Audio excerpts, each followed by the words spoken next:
দুই বান্ধবী ষষ্ঠ শ্রেণীর শিক্ষার্থী। কদিন আগে স্কুলে থাকতে এক বান্ধবীর পেট ব্যথা শুরু হয়। পরে দুজনে মিলে স্কুলের পাশে থাকা সাভার আলী কবিরাজের ভেষজ দোকানে যায়।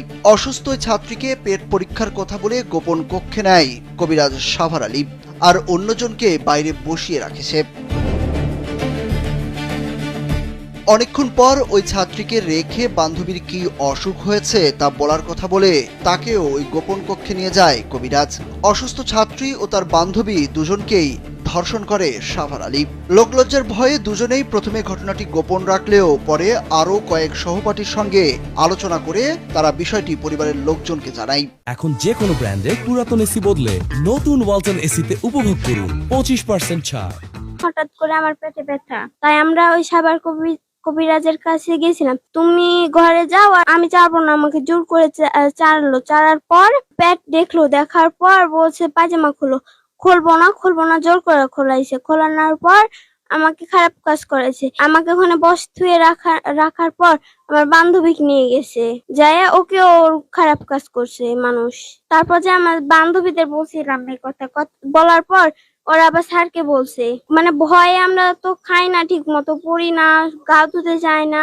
ভুক্তভোগী ছাত্রীর বাবা ও নানি জানান, বিকৃত মস্তিষ্কের একটা মানুষ এই কবিরাজ, না হলে এমনটা কেউ করতে পারে না। এই ঘটনায় তাদের সন্তানরা স্কুলে যেতে পারছেন না। কবিরাজ সাভার আলীর কঠিন বিচার চান তারা। আমার মেয়ের বান্ধবী আর আমার মেয়ে সাভার কবিরাজের কাছে যা বলে যে একটু ওষুধ দেন, তোমার পেটের ব্যথা উঠছে, এখন ঘরের মধ্যে ডেকালে দিয়া এই দুর্ঘটনা ঘটায়। ভারী হয়ে থাকে, খাই না দেয় না, কিছু করে না, কান্দাকাটি করে। আমরা কিন্তু প্রশ্ন করি, করার পরে সান কথা বুঝলাই দিল। ঘটনাটি জানাজানি হলে এলাকায় তীব্র ক্ষোভের সৃষ্টি হয়। নওগাঁর মান্দা উপজেলার চৌবাড়িয়া বাজারের লোকজন ক্ষিপ্ত হয়ে সাভার আলী কবিরাজের দোকানে হামলা চালিয়ে মারধর করে থাকে। এই ঘটনায় কবিরাজের সুষ্ঠু বিচার দাবি করেছেন তারাও। এই ঘটনার তীব্র নিন্দা জানায় এবং প্রতিবাদ জানায়। তাদের মাধ্যমে এর একটা সুষ্ঠু তদন্ত করে সুষ্ঠু বিচার চাই, দৃষ্টান্তমূলক শাস্তি চাই।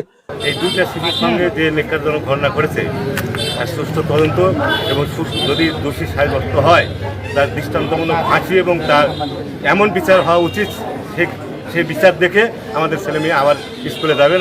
এদিকে অভিযুক্ত ধর্ষকের ছেলে মোহাম্মদ বুলবুল হোসেন জানান, তার বাবা ভেষজ ওষুধের দোকান করেন। বাজারে তারও ডাবের ব্যবসা রয়েছে।